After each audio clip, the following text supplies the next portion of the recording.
Antonio Córdoba. Él aplicó los frenos, pero los frenos no le respondieron. Salió a prestar servicio con una formación que no contaba con velocímetro, que presentaba fallas en los frenos, y él comienza a hacer sucesivas aplicaciones de freno 1400 metros antes del paragolpes. Y nada de la eso emergencia la aplica 200 metros antes. La aplicación de emergencia en un tren que funciona en correctas condiciones, es decir, que se encuentra en mantenimiento, debe detener el tren en 25 metros. Mientras que Marcos Córdoba le aplica 200 metros antes, o sea, 8 veces antes de lo necesario. ¿Por qué le cayeron con todo el peso de la ley a él? Lo que sucede es que la sentencia es contradictoria porque la sentencia misma reconoce que Marcos Córdoba aplicó los frenos 200 metros antes. Pero, ¿qué hacen? Se apoyan en la opinión de uno de los peritos de oficio, el ingeniero Brito. Un ingeniero que, siendo realistas, desde el escritorio de la Facultad de Ingeniería de la UBA, dijo que debería haber frenado 400 metros antes. O sea, haciendo los cálculos necesarios, él pudo determinar, bueno, tendría que haber aplicado 400 metros antes la emergencia, pero tampoco nos da certezas de que efectivamente hubiera frenado el tren. En ese cuadro, ¿los familiares qué dicen, doctor? No, entienden diferentes cuestiones a lo de la doctora, que es respetable. Es cierto lo que dice en cuanto a que la responsabilidad fue atribuida al maquinista, pero no toda, en gran parte, por eso la sentencia sale de esa manera, pero no hay que olvidar, más allá de si el tren frenaba o no, que hay una cadena de responsabilidades posteriores y que hoy en día se está juzgando al ministro debido por justamente el incumplimiento. Jaime en su momento también, recordemos que acá fueron imputados no solo el maquinista, era también secretario Schiavi, Jaime, el grupo sirigliano, que era... ¿Va a haber un juicio oral ahora? Ese ya fue, ahora estamos en el juicio oral de debido. Luego de que salía debido en esta tragedia. En esta misma tragedia, porque él era, de alguna manera, el ministro de Planificación, él y otro titular de la unidad de planificación y de que se llamaba UNIREN, que tenía que renegociar los contratos de concesión que a lo largo de 12 años prácticamente estaba todo no renegociaron. Deteriorado. Aparentemente olvidado, de ruido, pero de todos modos... Si este hombre trataba de aplicar un freno, de hacer una cosa, y nada respondía... Sucede que la realidad es que la falta de mantenimiento se advirtió y se comprobó en el juicio oral. Los trenes tenían grandes... Claro, lo que no comprendo es esto de las responsabilidades compartidas, ¿no?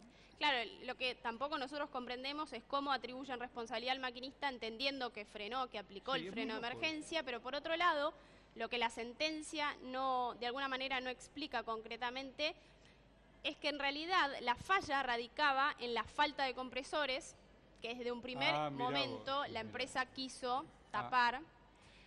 En realidad faltaban compresores y existían fugas de aire en los compresores. Y eso se comprobó con los ensayos de estanqueidad de la pericia. ¿Los familiares qué dicen a todo esto? Las opiniones de los familiares están divididas en cuanto a... Hay diferentes criterios en cuanto a la responsabilidad del hombre vital, que es el maquinista representado por la doctora, y la responsabilidad de los funcionarios. Hay muchos que le entienden que la responsabilidad solamente es atribuida al maquinista Marcos Antonio Córdoba, y hay otros que entienden de que la responsabilidad no fue, sino de los funcionarios. Horacio, ¿puedo hacer una pregunta a la doctora? Por supuesto, Claudio, por supuesto. Doctora, si usted sube a un auto suyo, y en el momento en que sube al auto con prueba, entiende que no andan los frenos, que no funciona el acelerador, que pone primera y queda trabado, ¿usted deja el auto y se va caminando?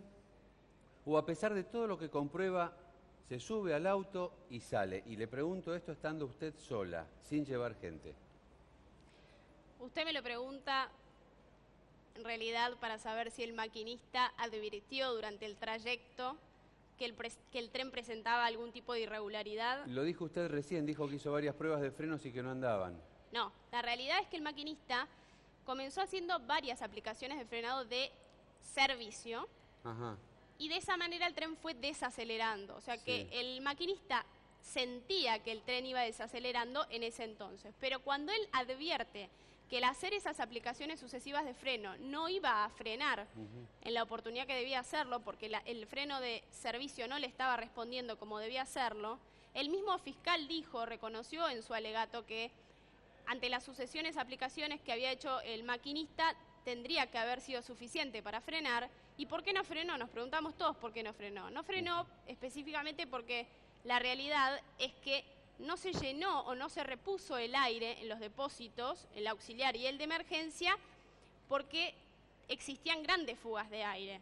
Entonces, atento a esas fugas de aire es que cuando el maquinista advierte que ante las sucesivas aplicaciones de frenado de servicio el tren le costaba frenar, es que hace la aplicación de emergencia y la hace 200 metros antes, 8 veces antes de lo necesario. ¿Y esto se rompe de un momento para el otro, doctora? Digamos, no pudo haber sucedido antes y dijeron, como en la tragedia del APA, bueno, salí igual. ¿Cómo? No escuché, perdón. Claro, en la tragedia del APA tengo entendido que estaban acostumbrados a volar aún con las alarmas prendidas. El problema es que el maquinista en su tablero no tenía nada que le pudiera advertir de esta deficiencia. No tenía velocímetro, es decir, desconocía la velocidad que iba, sino que la sentía en el día a día cada uno de los maquinistas cuando conducía la formación. Bien. Vamos a Facundo Medina. El tema es la tablada. Decime, Facundo, ¿cómo va el doble crimen? Buenas tardes, Horacio. Acá estamos en la tablada, como usted bien lo dijo. Estamos aquí porque a partir del día martes se abre una nueva etapa de esperanza en esta historia que comenzó el 6 de mayo del 2016.